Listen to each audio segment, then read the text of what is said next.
If there was one tree you really should be growing at home in your backyard or front yard, it's the avocado.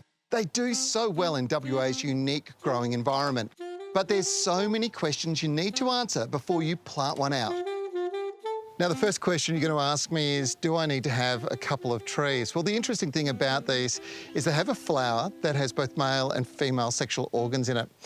But what's interesting about it is it has a process called protogynous dichogamy. Now, this means that the flowers open as female one day or sometimes in the morning, and then the next day, or maybe in that afternoon, they'll reopen again, but as male flowers. This means that the insects need to be active on the tree pretty much all through the day and ideally the next day. So if you've got a couple of trees, it's a lot better.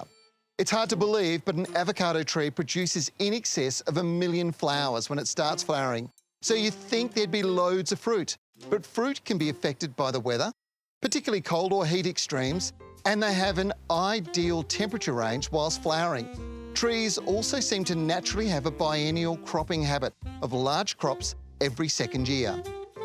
These are my guides to, well, the best medium-sized trees as far as fruit producers go. Now, there is, of course, shepherd, which is absolutely sensational, very easy to grow in our environment, and Hass, which without doubt is probably the most popular fruit variety you can get.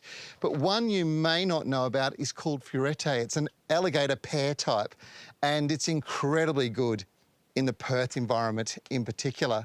But what do you do if you've only got a small area, not enough room to plant a tree in the ground? Let's say you've got a patio area.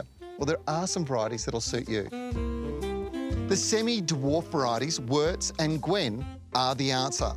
To get the best results, get a half wine barrel. Fill it with the best quality potting mix you can buy.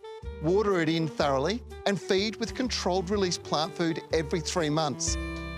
Avos are easy to grow. A tree to buy is not expensive, and if you want to know where to shop to get one, well, check out a specialist fruit tree nursery like Tas One Trees in Midvale.